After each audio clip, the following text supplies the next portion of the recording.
Le monde. Canap 54, Canap 54, Canap 54, Canap TV. Africa 54 est la première chaîne de télévision panafricaine, généraliste et d'information de l'Afrique vers le monde.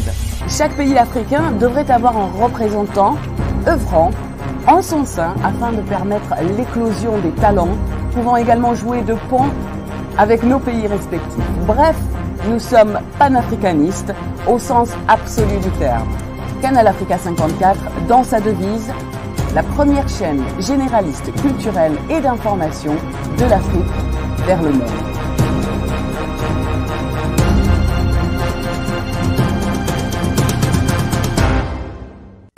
Canal Africa 54 will give to Africans and Afro-Caribbean what they have long been waiting for.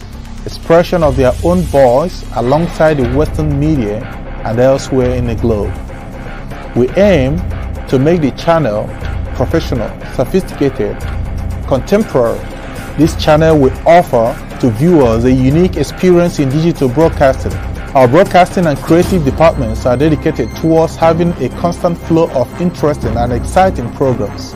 By using the most sophisticated methods of production, we aim to provide programming which is second to none, developing and enhancing the digital TV services throughout interactive mediums.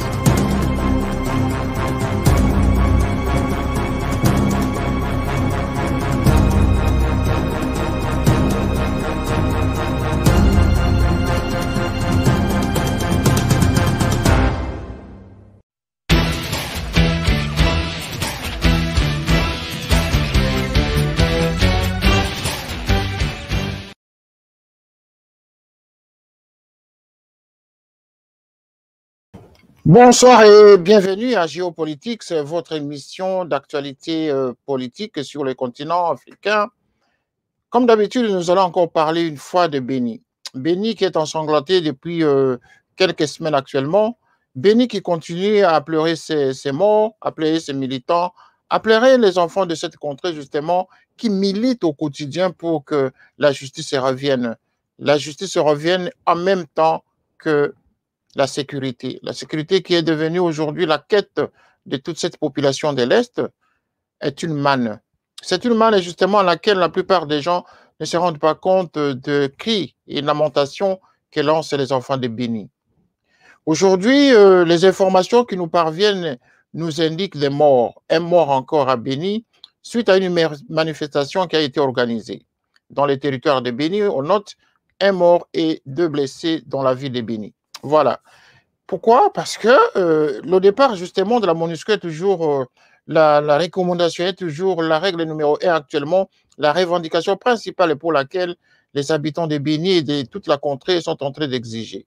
Mais aujourd'hui, ils ont reçu le représentant de la MONUSCO qui serait arrivé à Béni aujourd'hui, justement pour trouver des pistes de solutions à tout ce qui se passe dans cette partie de la République démocratique du Congo. Et pour éclairer cette situation, pour nous en dire un peu plus, en tout cas, il nous dit ce qui s'est réellement passé dans cette partie de la République du Congo. Nous avons en duplex ce soir M. Fabrice Moulouahali. Moulouahali, j'espère qu'il va nous donner la bonne prononciation. Mais est-il que c'est un étudiant en droit public interne et international. Voilà, c'est un étudiant, c'est un universitaire. Il est donc à l'université, faculté de droit, où il est justement très actif. Il va nous donner sa version des faits parce qu'il a vécu les événements, il était parmi les manifestants et donc ce sont ces genres d'informations dont on a besoin pour informer le grand public et surtout ceux qui vivent dans la diaspora à l'étranger. Voilà, nous allons recevoir donc M. Fabrice Moulouahali qui va essayer de nous expliquer en gros qu'est-ce qui s'est passé réellement. Bonsoir M. Fabrice. Bonsoir à vous. Voilà, vous êtes en direct sur Télé Saturne et Canal 54. Comme vous le savez, hein, vous avez déjà eu l'habitude de regarder cette chaîne à Béni. Nous avons déjà accordé plusieurs duplex avec vos amis, vos confrères de cette partie du Congo. Cette partie qui est meurtrie aujourd'hui et dont nous sommes vraiment très sensibles et à laquelle nous sommes vraiment intéressés à relayer l'information par rapport aux problèmes qui vous arrivent. Monsieur Fabrice, pouvez-vous nous dire qu'est-ce qui s'est passé réellement aujourd'hui à Béni et dans le territoire de Béni?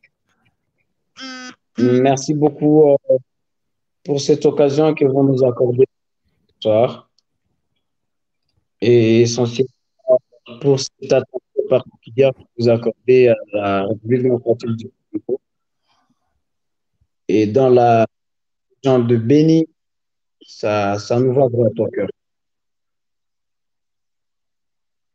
Comme vous l'avez annoncé, nous avons reçu la visite de Madame Bintou Keïta et la représentante secrétaire général des Nations Unies RDC. Et les Bénis en principe compris le groupe des manifestants qui demandent à corps et à cri par de la MONUSCO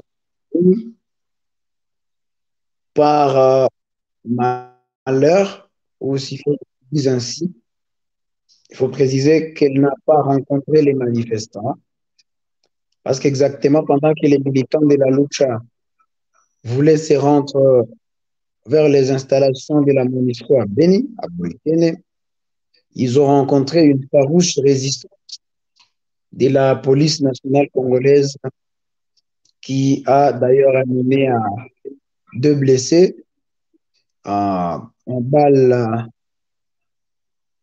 en caoutchouc, c'est-à-dire en gaz lacrymogène, et 6 interpellations, 3 filles et 3 garçons. Ils viennent de passer leur première nuit au cachot de la police ou au cachot de la police ville de.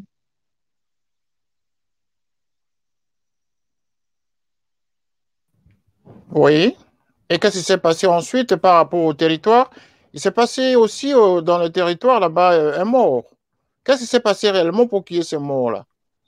Qu'est-ce qui s'est passé? Alors, c'était dans le même angle d'idée. Oicha, c'est le lieu où il y a eu décès d'un manifestant. C'est le chef-lieu du territoire de Béni. Alors, le matin, pendant que les manifestants descendaient déjà dans la rue pour exiger le départ de la MONUSCO et le retour de la paix à Béni, ils se sont butés à une agression sanglante et a entraîné le de l'un des.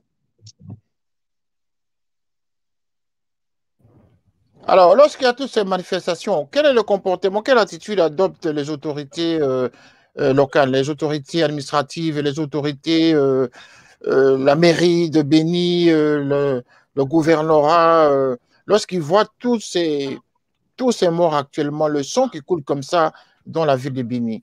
Quelle responsabilité, quel comportement adoptent-ils justement par rapport à tout ce qui se passe?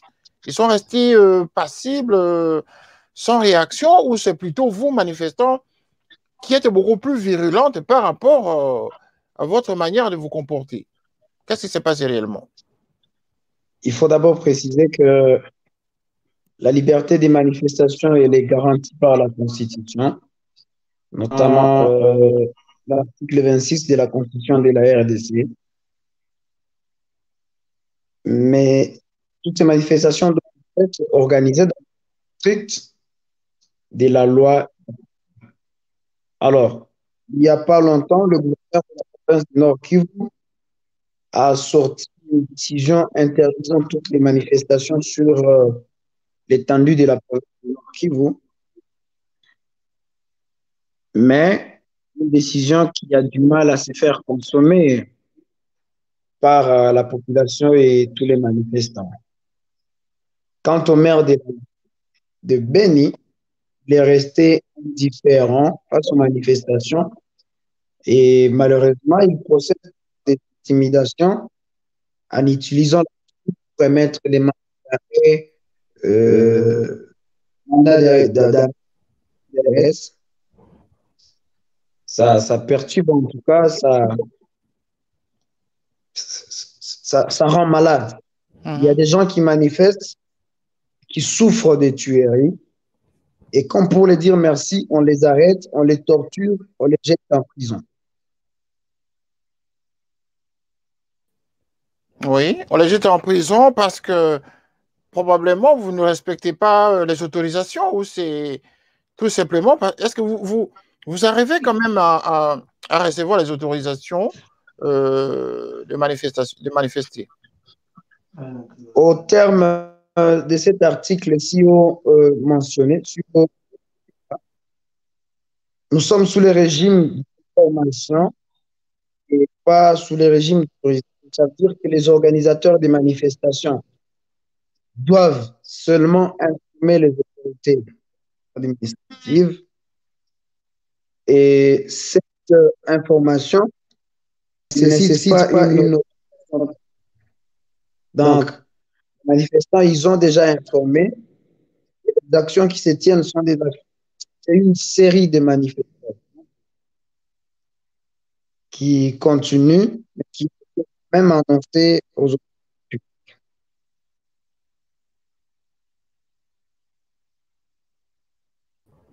OK.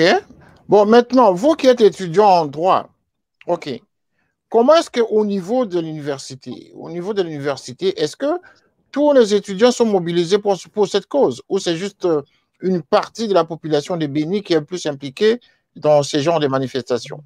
Avez-vous l'assentiment de toute la population, toute la ville de Béni derrière vos revendications? L'université, notre université s'appelle l'Université officielle de Semuliki. C'est la seule et l'unique université de l'État en ville comme un territoire de Béni. Toute la jeunesse est unanime, très d'accord, motivée et mobilisée dans l'optique de demander à la MONUSCO, cette force onisienne, de quitter la région, dire qu'il n'y a pas d'avis contraire, que ce soit à l'université, que ce soit dans la rue, que ce soit à travers les mouvements citoyens. La compréhension, elle est la même. Ça veut dire qu'il est quand même anormal qu'une mission passe environ 20 ans dans un État avec un budget suffisant, avec une logistique adaptée, et que cette mission soit incapable de neutraliser qu'un groupe armé. Ça veut dire que hier, il y a eu, par exemple, un enlèvement des citoyens. Il y a eu incendié vers c'est une localité du territoire de Bénin. Et ça continue à faire mal au cœur. Et nous pensons que si c'est l'armée congolaise, en principe, ça serait force onisienne qui viendrait en renfort à notre armée, ce qui n'est pas du tout.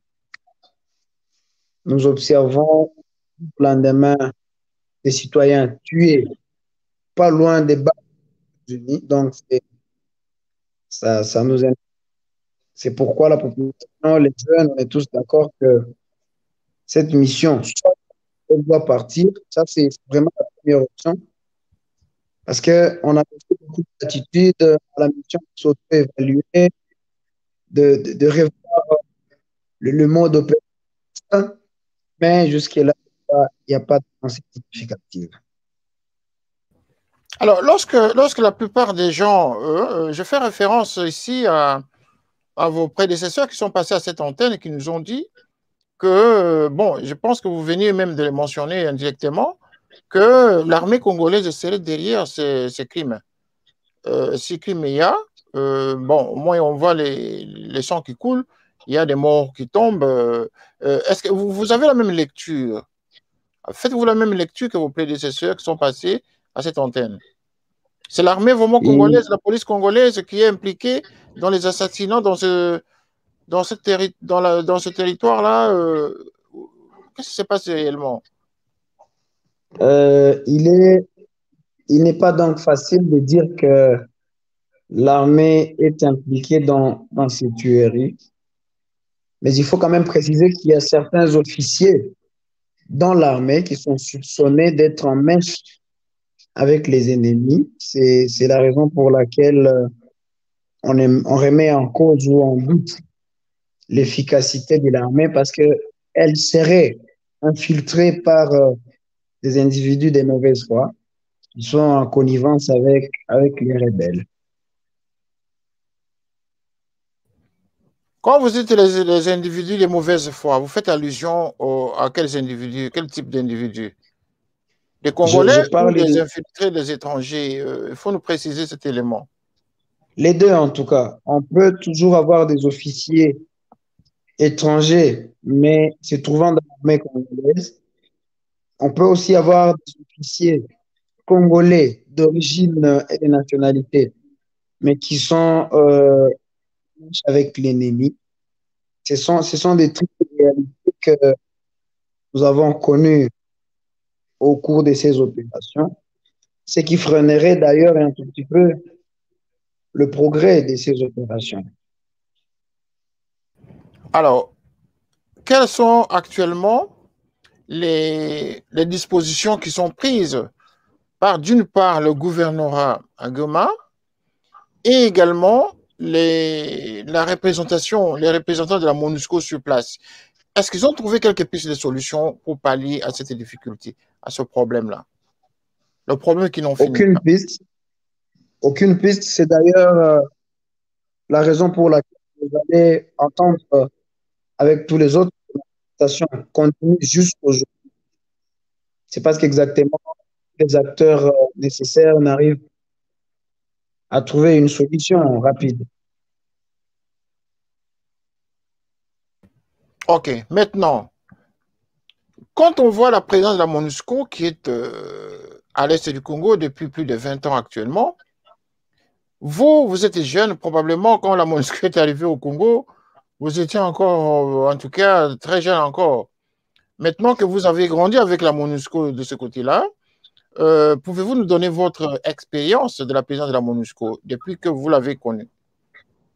Je crois l'avoir déjà mentionné dans mon allocution. C'est vrai, la MONUSCO est devenue petit, mais quand il faut évaluer les réalisations et l'efficacité de la MONUSCO par rapport à sa mission en République démocratique du Congo, il y a lieu de dire que la mission a et qui a nécessité d'échanger. Comme on aime le dire, on ne change pas qui gagne, mais ce sont les faibles qui doivent changer. Pour nous, cette mission est une mission faible et avec une connotation impérialiste. C'est-à-dire que les puissances ont décidé qu'il y ait une mission ici. Même quand le peuple demande son départ, nous avons suivi aujourd'hui Mme Bitt à dire que la MONUSCO ne peut pas partir sur fond des tensions, manifestations. Ça veut dire que pour il n'y a que les gens qui doivent décider du départ de la MONUSCO. On se méfie des revendications de la population, c'est douloureux. OK. Et donc, comment envisagez-vous la vie à l'est du Congo, plus précisément dans les territoires de Béni? Comment envisagez-vous la vie sans la MONUSCO? Parce que vous revendiquez, vous Alors, voulez que la MONUSCO quitte. tout ce qu'il faut dire, c'est que ce sera une première expérience et on est tous tentés de voir ce que ça va donner, cette vie sans la MONUSCO à Béni, pour que nous sachions le degré d'efficacité, le degré de travailler de notre propre armée. Mais déjà Il que est vous vrai, dites que il est l'armée, vrai que oui, la MONUSCO intervient dans certains autres domaines, oui, notamment la construction de certains ponts en ville, la dotation du carburant à la police. mhm. Mais pour la population de Béni, ces aspects, ces domaines dans lesquels la MONUSCO intervient, ce sont des domaines subsidiaires. La priorité pour le peuple, c'est d'abord la sécurité. la sécurité, la paix, la tranquillité. Donc, en un mot, la MONUSCO arrive quand même à poser certains actes de développement dans la contrée. C'est ce que vous voulez nous dire? Il existe certains actes, oui, mais qui ne sont pas, en tout cas, un besoin imminent pour la population à ce stade. Pouvez nous énumérer ces actes, quoique pas importants pour Alors, vous? il y en a en tout cas, il y Mhm, en a, mhm. il y en a. C'est important de le Et souligner, bon, hein? je viens de parler de la construction de certains ponts, de certains bureaux, des, du ravitaillement des carburants à la police. Ravitaillement de carburant à la police, c'est-à-dire la MONUSCO fournit du carburant à la police congolaise qui se retourne contre vous. C'est ça? Exactement. C'est vrai, la MONUSCO produit, ravitaille du carburant à la police. Mais comme je l'ai dit, c'est pas un besoin imminent pour la population. Ce qui importe le plus pour le moment, c'est, écoute, c'est cet aspect sécuritaire qui est indispensable pour.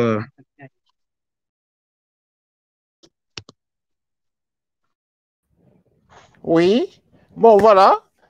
Je vais vous demander en tout cas d'observer quelques secondes d'interruption, 10 secondes maximum, et nous allons revenir pour continuer et terminer cette émission. OK? À tout à l'heure. Sans problème.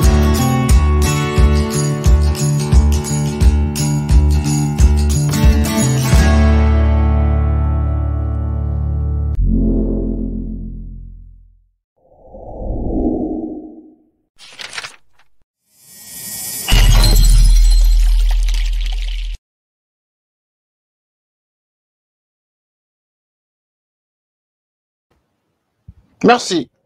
Nous sommes de retour pour continuer notre émission avec M. Fabrice Moulouahali à partir de Béni, cet étudiant en droit public interne et international qui nous donne l'information sur la situation actuelle à Béni, les manifestations qui ont eu lieu dans la journée, avec malheureusement un mort dans le territoire de Béni et quelques 2 blessés au niveau de la ville de Béni. Donc, on est en train d'analyser les circonstances dans lesquelles la MONUSCO est mise en cause dans cette partie, et c'est ce qui entraîne justement les populations justement à manifester contre sa présence parce que ne trouvant pas l'utilité d'avoir la MONUSCO sur le territoire. Mais voilà, nous allons maintenant reprendre encore la discussion avec notre invité pour voir dans quelle mesure ils vont se comporter pour assurer la sécurité du Congo, enfin, de leur territoire, une fois que la MONUSCO sera partie. Comment ils vont se comporter? Quels sont les moyens qui sont mis à leur disposition et qu'est-ce que le gouvernement pourrait faire si jamais la MONUSCO en question s'en allait? Chose qui n'est pas encore facile, mais bon, ce sont les cris de ceux qui vivent les atrocités au quotidien qui font que justement nous en parlons. Voilà, nous en parlions. Alors, M. Fabrice, imaginez la MONUSCO quitter la RDC, l'Est du Congo, demain. Quelles sont les dispositions qui sont prises par les populations d'abord? Comment vous allez résister face aux agresseurs qui déciment les populations, qui déciment les mamans, les enfants et sans contrôle, ils déciment tout ce qui est dans leur passage? Comment les populations sont organisées pour assumer les responsabilités? D'abord, le Congo est un État souverain. Le Congo a une armée et la misère que traverse la population de Béni a fait que cette population soit une population résistante. Ça veut dire que face aux ennemis qui attaquent et qui repartent, toutes les armes sont aiguisées pour faire face à cela. Bien que ce soit par des populations civiles, Nous pensons que trop, c'est trop et plus rien ne peut nous empêcher de nous prendre en charge, de nous autodéterminer en tant que peuple, en tant que citoyen de ce pays. Et en parlant de la suite, une chose est vraie que même si la MONUSCO veut partir de Bini, nous allons rester membres quand même des Nations Unies. Et pour la population, localement, elle estime que le budget alloué aux Nations Unies au Congo peut être fidèlement alloué aux armées de la RDC. Et ce budget pourra aider l'armée vite finir la guerre. On ne peut pas imaginer qu'un militaire au front à Beni à 20 dollars pour frais de risque. Donc, ils combattent péniblement, ils n'ont pas suffisamment de munitions, ils ont un problème de logistique. Mais si on arrive à doter cette armée les mêmes moyens qu'à la mission des Nations Unies ici, soyons-en certains, cette armée congolaise qui se sacrifie pour le pays ne pourra pas prendre cette rébellion, cette arrête d'endeuiller la population belge. Mais lorsque d'une part, vous-même, vous reprochez le comportement de certains éléments de cette armée congolaise et qu'en même temps, vous pensez qu'elle est efficace, vous ne voyez pas une certaine contradiction dans votre propos? C'est une question d'organisation. C'est-à-dire? C'est-à-dire que c'est encore possible de procéder à un recyclage ou à une sorte de tournage au sein de l'armée, coopération directe avec les civils. On peut toujours dénicher les suspects ou les mettre, arriver à les dénoncer, les mettre au mur et laisser les vrais Congolais, les militaires combattre pour leur. Voilà, nous avons M. Gentil qui voudrait aussi intervenir, hein, mais bon, techniquement, nous ne pouvons pas le cadrer à notre studio. Et donc, nous espérons que d'ici là, il va pouvoir recadrer son système pour rentrer justement dans les studios et participer à cette émission. Donc, la technique n'assure pas justement très bien comment reprendre M. Gentil au niveau de notre studio. Donc, il va falloir que de son côté, il retravaille un peu sa connexion pour que nous puissions le faire intervenir à cette émission. Voilà, nous continuons toujours avec M. Fabrice. Monsieur Fabrice, quand vous regardez les orphelins aujourd'hui, qui sont abandonnés à leur propre sort, et toutes les veuves qui sont victimes aujourd'hui des atrocités de ces criminels, quel est votre propre sentiment personnel? C'est trop douloureux.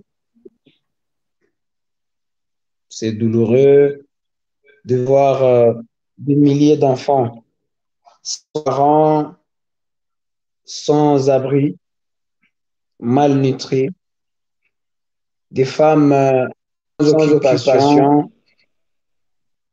qui traînent dans la rue et personne ne s'en occupe. Ça fait très mal.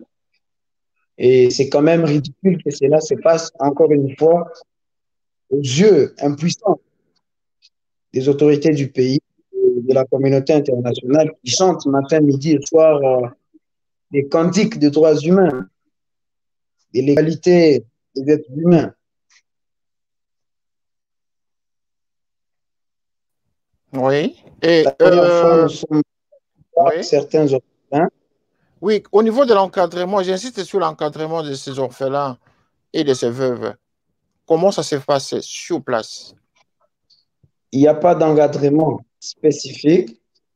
C'est-à-dire que c'est un besoin énorme pour la ville, pour la région. Question d'avoir un cadre idéal d'encadrement de cette catégorie de personnes. et cela pourra résoudre tant soit peu certaines blessures de ces êtres humains blessés au profond de leur âme. Alors, maintenant que le gouvernement est bien enfin, le gouvernement des journalistes est sorti, on attend probablement l'investiture de ce gouvernement qui va se mettre au travail. Vous avez vu la composition de ce gouvernement.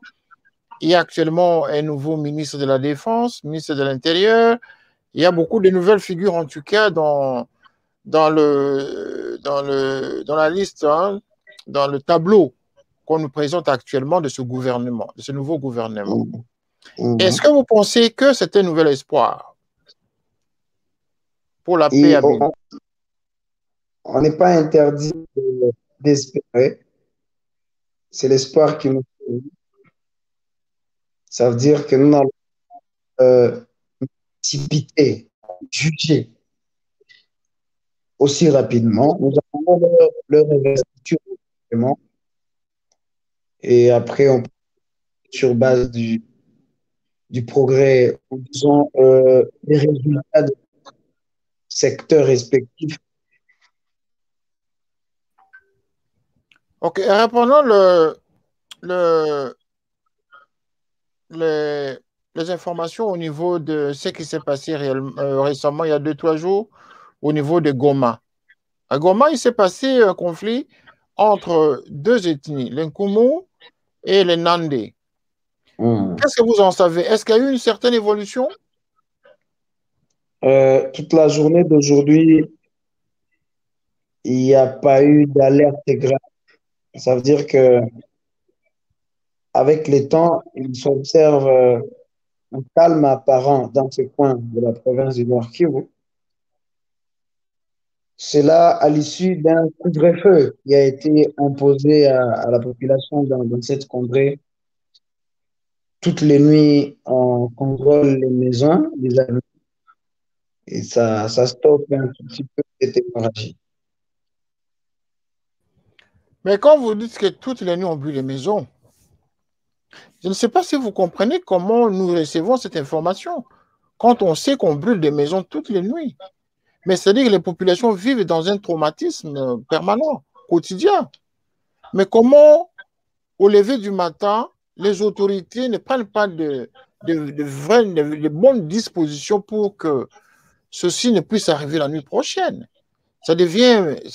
C'est une forme de psychose que les populations de l'Est vivent, notamment à Goma ainsi qu'à Béni.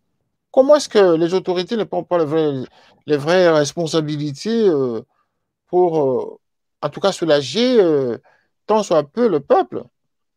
Qu'est-ce qui se passe aujourd'hui? Exactement comme vous l'avez dit, c'est trop dangereux comme comportement de la part des ethnies, parce que nous sommes en tant qu'êtres humains contraints de vivre ensemble comme des personnes civilisées ou d'accepter de mourir tous ensemble comme des bêtes. Je pense que le gouvernement devrait prendre cette question très au sérieux et la résoudre de manière que cette situation n'ait plus de résurgence dans un avenir prochain. Oui, mais ça, c'est théorique et ça, c'est tout le monde qui peut dire ce que vous dites, hein. Je veux dire ici, est-ce qu'il y a un dialogue entre les populations avec les autorités administratives pour arriver à trouver la solution efficace? Est-ce qu'il y a un dialogue d'abord? Jusque-là, il y a pas de dialogue dans cette partie de Bongo, aux environs de... Il n'y a pas encore de dialogue. Occasion pour nous de lancer euh, aux dirigeants du pays de bien organiser ce dialogue pour et le climat de sérénité entre ces deux tribus, et pour que cela ne se répète seulement.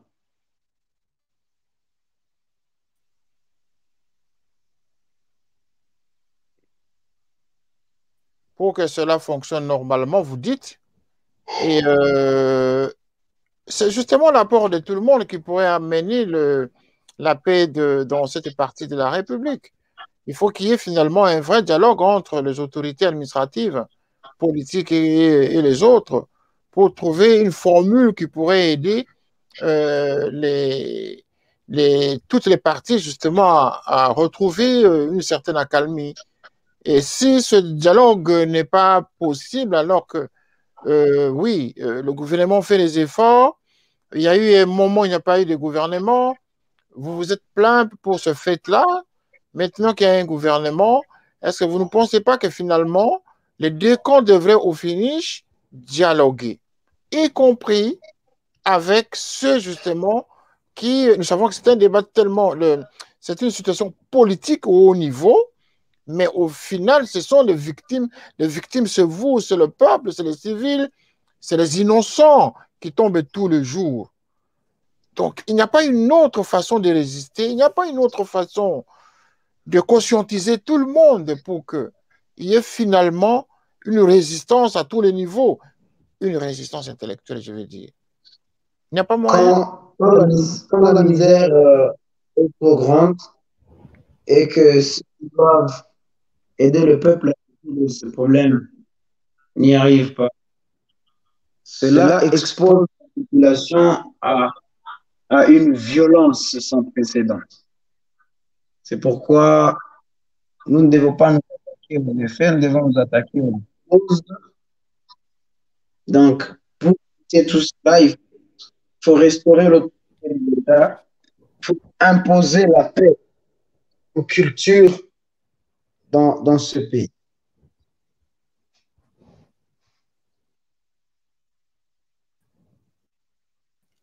OK. Bon, je pense que vous avez quand même dit des choses essentielles. Vous avez quand même parcouru toute la situation. Mais je vais demander toujours à Monsieur Gentil de bien fixer sa connexion parce que la technique est en train de le rappeler, mais simplement, on ne sait pas le retrouver. S'il pourrait se reconnecter autrement, justement, en suivant la procédure technique, parce qu'on ne sait pas le répondre à l'antenne. C'est pour cela qu'on ne peut pas justement le faire intervenir. Donc, techniquement, il y a un petit souci de son côté. Voilà. Mais nous y travaillerons. Il faut que de son côté aussi, il fasse un effort justement de refaire la procédure et de se connecter encore une fois dans notre studio. Voilà. Nous allons continuer pour terminer avec M. Fabrice. M. Fabrice, quelles sont vos attentes maintenant par rapport à ce nouveau gouvernement? Qu'est-ce que vous attendez de ce nouveau gouvernement? Le gouvernement doit avoir des priorités, notamment la sécurité à l'est du pays, la stabilisation de l'économie. Après que la paix soit faite, il faudra en tout cas l'économie du pays et commencer à répondre aux besoins de la population de façon progressive. Nous avons besoin de la sécurité, nous avons besoin de l'électricité, on a besoin des hôpitaux, on a besoin de très bonnes écoles, d'universités, on a besoin de l'évolution de la technologie. Ça, ça rentre dans le cadre des populations du monde. Ça veut dire que le gouvernement doit ces aspects énumérés pour apprécier par le peuple congolais. Alors, très souvent, nous entendons que les groupes rebelles qui sont à l'est du Congo sont rebelles la nuit, mais la journée, ils sont des civils. Et parmi lesquels, il y a même les enfants du quartier, les gens tout simplement, par exemple, les bénitiens, dans la journée, qui se transforment en criminels la nuit. Est-il vrai? Alors, il est aussi difficile d'affirmer cet aspect parce que cela s'inscrit dans une logique de victimiser les victimes. Ça veut dire la population de Béni souffre des massacres, vouloir démontrer que c'est cette même population qui se déguise en rebelle la nuit, c'est extrêmement grave comme affirmation. Et pourtant, c'est ce qui est dit, hein. C'est ce qui s'est dit. C'est ce qu'on entend, c'est ce que la plupart de témoignages circulent dans tous les médias, hein. Parce que finalement, on ne peut pas comprendre que la journée, vous avez la paix, mais la nuit, on s'est ciblé exactement des familles ou de personnes à massacrer en une nuit. C'est cela le problème. Comment vous expliquez ça? Comment vous expliquez ça? Mais il n'y a pas que y a pas que la nuit qu'on tue. Les véhicules qui sont brûlés sont brûlés en plein jour dans plusieurs cités du secteur.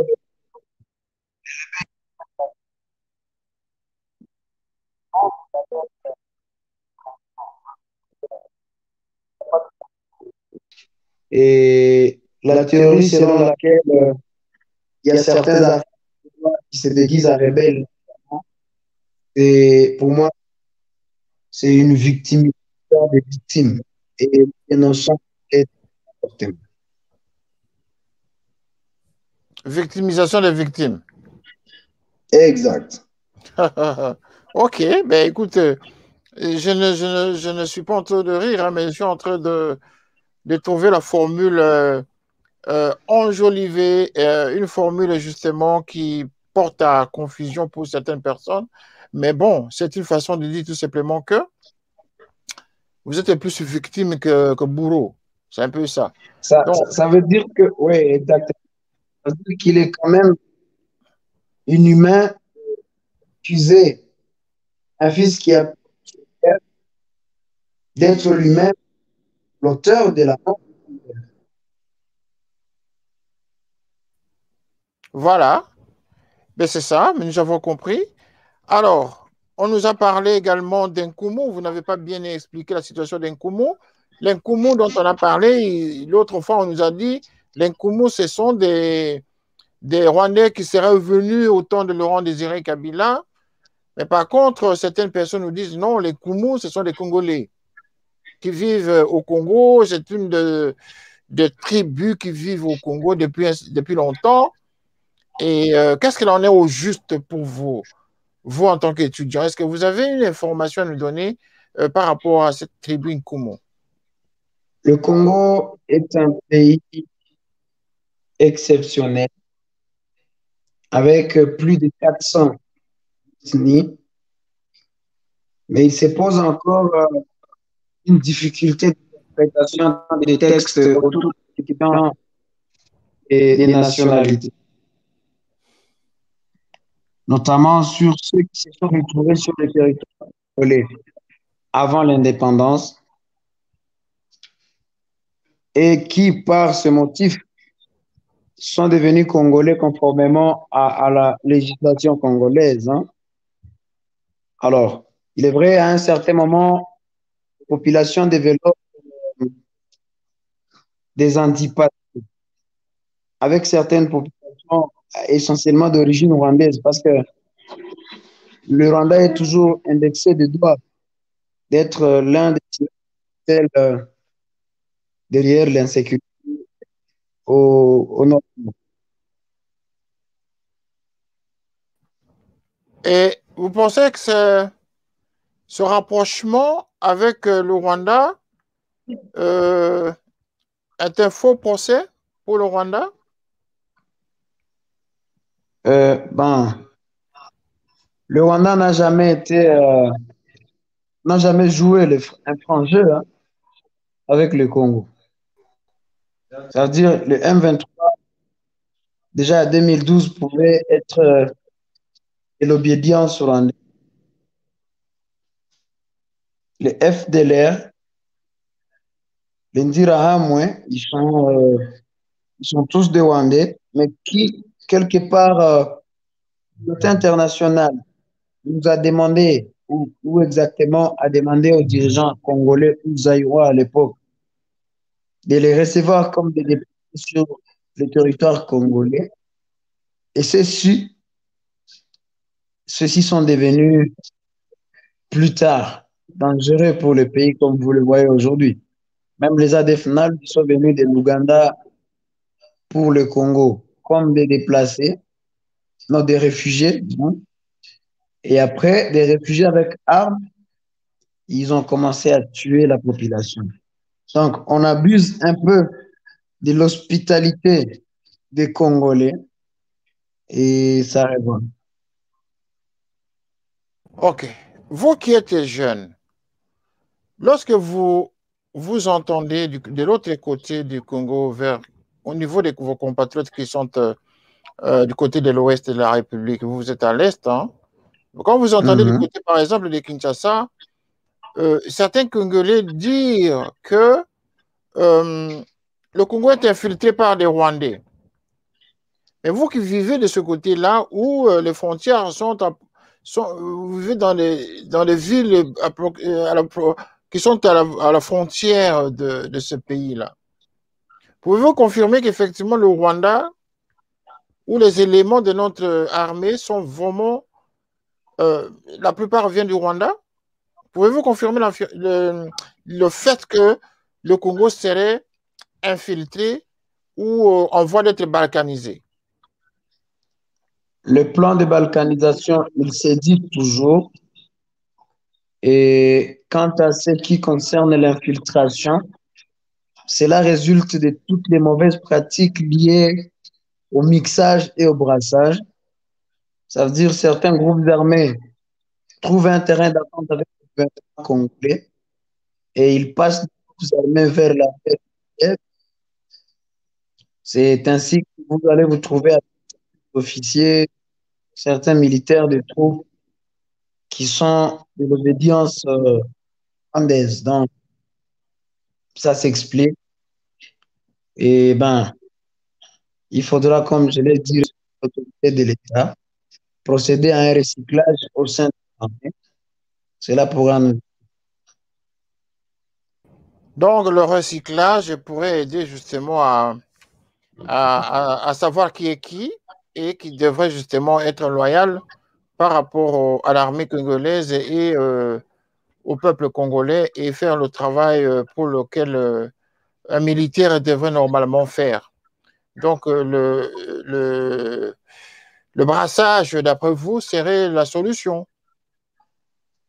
Exactement. Faudrait quand même définir des modalités d'accès ou de recrutement au sein de l'armée pour réduire cette marge d'infiltration Mhm. qui sert de béquille à nos ennemis et qui arrive toujours à jouer à leur jeu malsain autour du Congo. Vous savez, le Congo est un grand pays aux grandes richesses et tous ces pays qui nous entourent, qui ont gangréné dans la pauvreté depuis des années, profitent quand même des richesses du pays, de l'État congolais. Et certaines grandes puissances du monde servent de ces petits pays voisins pour les pays exploiter. D'accord. Je pense que la technique a réussi à joindre M. Gentil, qui va aussi intervenir à cette émission. Ok, messieurs, bonsoir. Bonsoir, Monsieur René, bonsoir à tous les téléspectateurs. Voilà, finalement, nous avons réussi à vous connecter. Est-ce que vous pouvez nous donner en résumé, parce que là, nous tendons vers la fin de l'émission, il nous reste 6 minutes, oui, 12 minutes plutôt, d'émission. Pouvez nous donner en résumé votre lecture de la situation, de la manifestation qui s'est passée aujourd'hui, le 15 avril 2021. Ok, merci pour la parole m'accorder. Comme venait de le dire mon frère Fabrice, bon, aujourd'hui, la jeunesse de Beni a été dans les rues de Beni pour manifester par la marche des... ont manifesté pour le départ de la MONUSCO en fait. Parce que ça fait un bon temps depuis que nous sommes là, nous sommes en train de manifester, nous sommes en train de demander à ce que cette mission des Nations Unies puisse quitter de chez nous.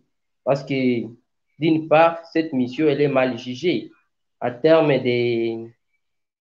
à chiffres, je peux dire que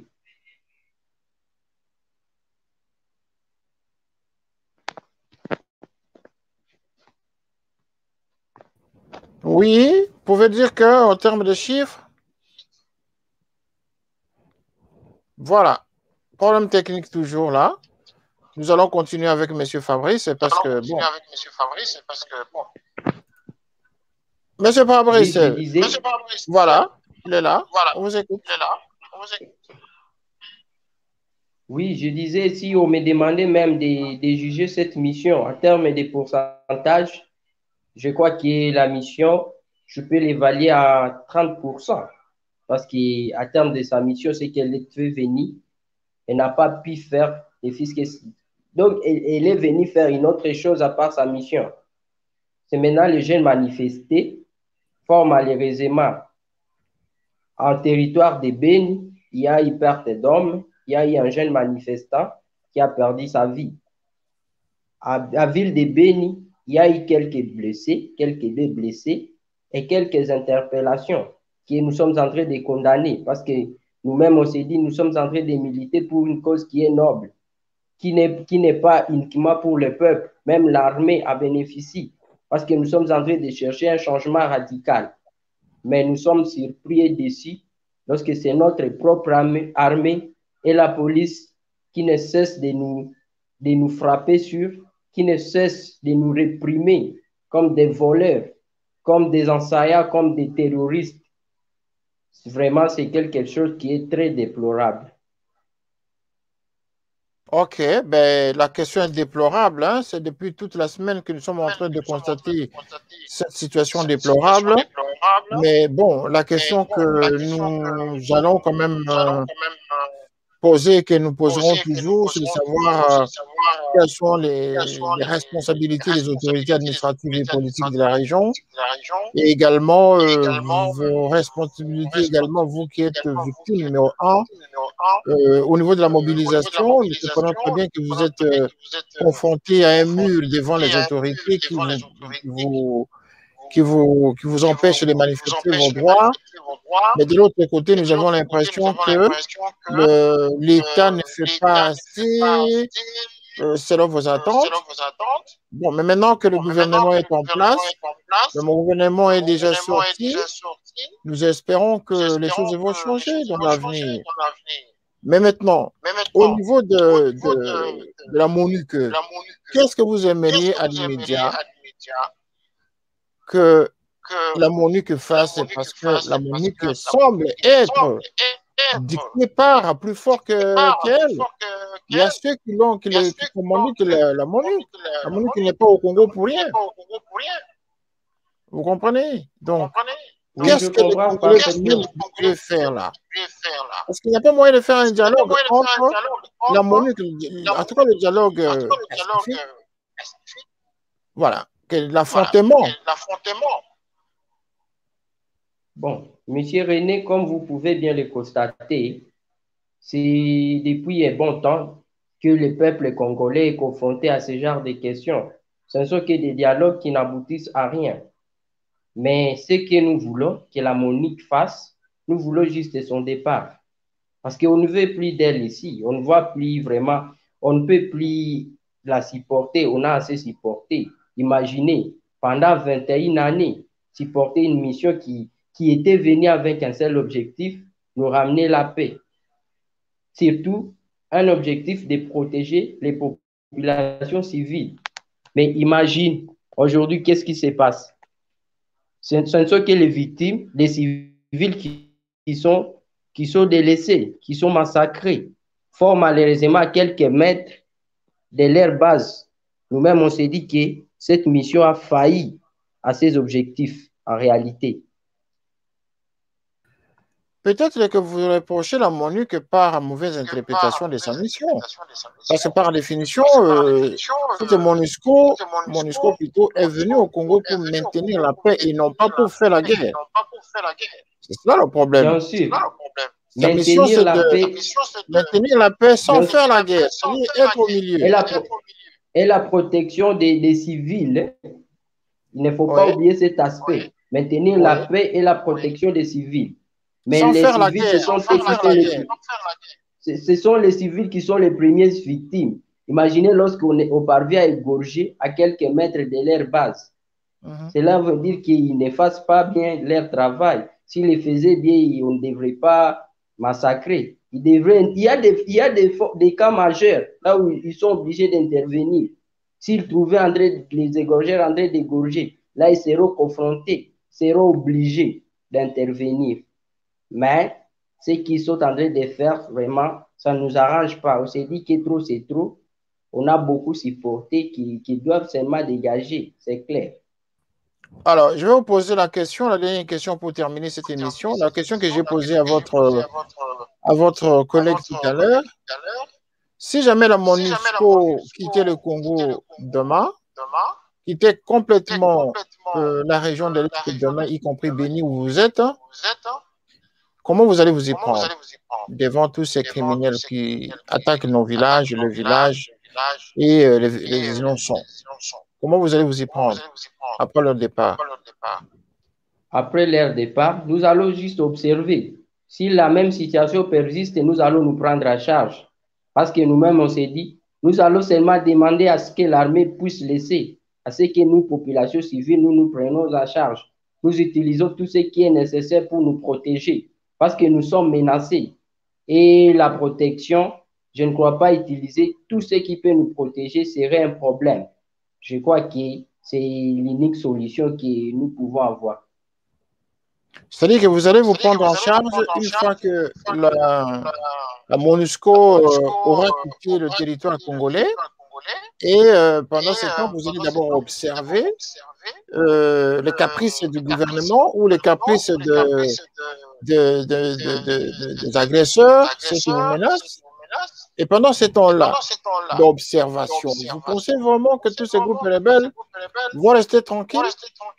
Parce que leur mission n'est pas, tel que vous l'avez dit récemment, leur mission n'est pas justement de vous laisser tranquille, c'est plutôt de vous traumatiser pour faire leur travail et leur exploitation des minéraux, par exemple. Bien sûr, c'est ce que je disais. Si on constate que la menace existe, elle est réelle, on sera obligé de se prendre en charge. Et nous connaissons que nous avons une armée qui est républicaine, peu importe ce qu'elle est aujourd'hui, mais il y a une armée qui peut venir, qui peut nous aider aussi, qui peut venir à l'aide, parce que l'armée aussi ne peut pas accepter. Peu importe aujourd'hui, elle est citée dans les histoires de louches, mais aussi avec quelques pistes de solutions que nous aurons à donner au gouvernement. S'ils acceptent, il y aura une solution définitive dans la région de Béni. D'accord. Avez-vous un dernier mot pour terminer l'émission? Bon, moi, je ne cesserai pas de dire seulement que le monde entier doit savoir tout ce qui se passe chez nous, que vraiment c'est inhumain. Vraiment, c'est une vie qui n'est pas vivable, qui est insupportable. Et que lorsque nous sommes en train de demander le départ de la MONUSCO, c'est une cause qui est noble, que tout le monde ne puisse pas dire que nous sommes bêtes de le dire. Mais nous demandons à tous les jeunes, surtout à la jeunesse congolaise, de nous unir. C'est le moment où plus que jamais, nous devons nous unir. Nous avons besoin de tout un chacun. À la diaspora, ils doivent savoir que chez eux, ça brille. Donc, ils ne doivent pas, même s'ils sont lésés aujourd'hui, ils sont à l'aise, ils dorment bien, mais ils doivent savoir qu'ici, chez eux, il y a un problème sérieux. Ils risqueraient de trouver, il n'y a plus personne. C'est pour cela qu'ils ils doivent chercher aussi leur solution. Chacun doit apporter sa solution là où il est. Il doit faire ce qu'il doit. À nos autorités congolaises, je crois que c'est le moment au plus que jamais d'écouter la base. Ils nous ont souvent dit que la base a dit, la base a dit. Cette fois-ci, la base a demandé la paix. C'est le moment où plus que jamais, ils doivent nous accorder cette paix qui n'est pas négociable, qui est notre droit. Et aux prises à charge de ces victimes des massacres, je demanderai au gouvernement de penser à ces gens parce qu'ils ont besoin d'une seconde chance quand même. Ce sont des enfants orphelins délaissés, les veuves, ainsi que quelques femmes violées, ainsi que des personnes de bonne volonté, partout où ils soient dans le monde entier. Ils doivent penser à ces enfants. C'est ce que je dirais à dernier mot. Voilà, merci, merci. Nous allons terminer avec M. Fabrice. Votre dernier mot, M. Fabrice. Lumumba disait, le Congo est grand, il exige de nous.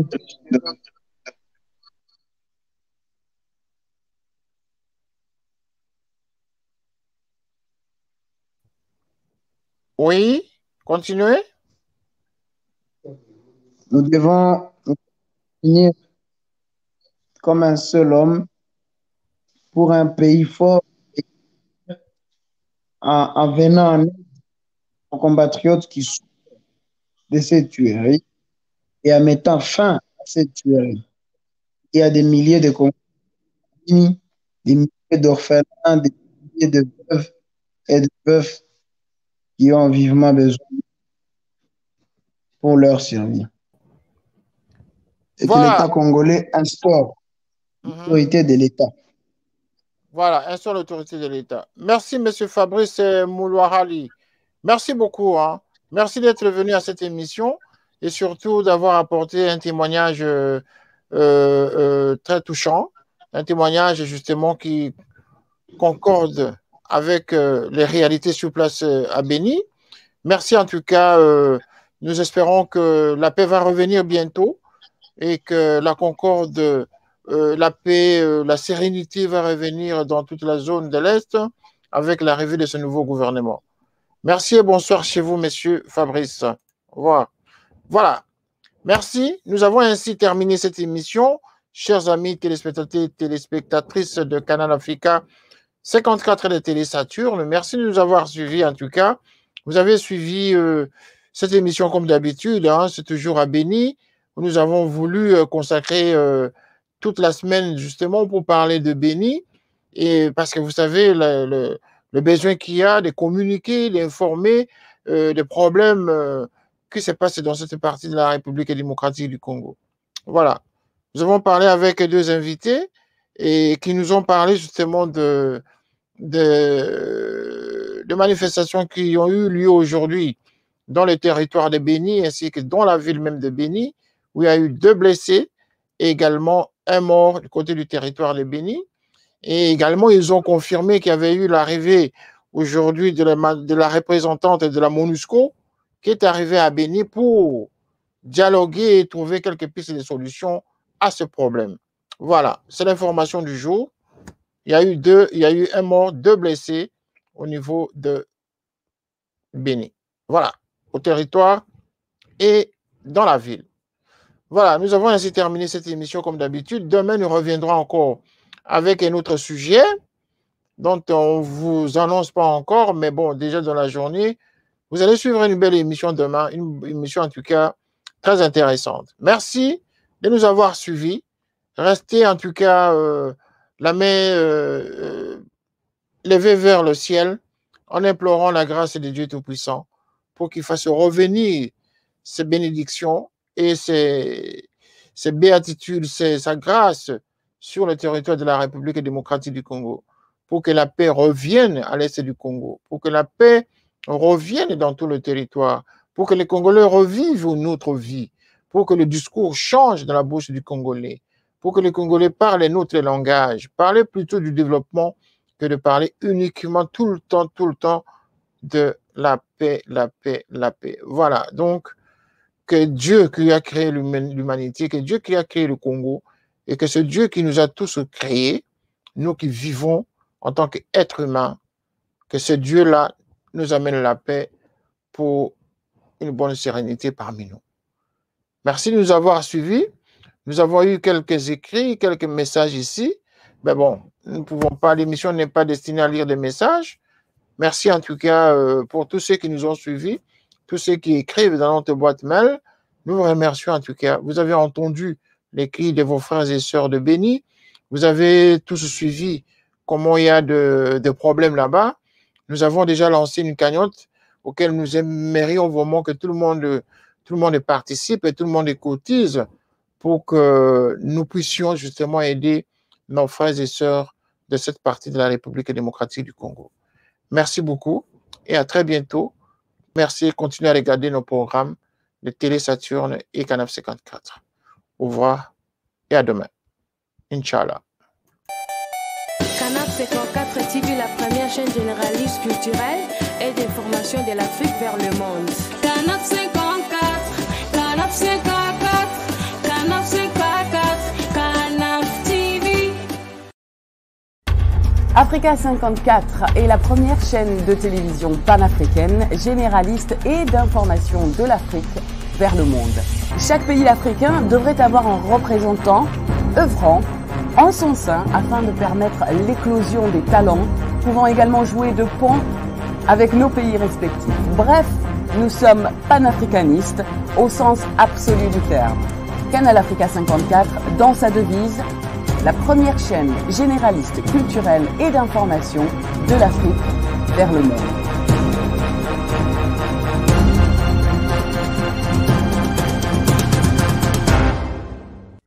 Canal Africa 54 will give to Africans and Afro-Caribbean what they have long been waiting for, expression of their own voice alongside the Western media and elsewhere in the globe.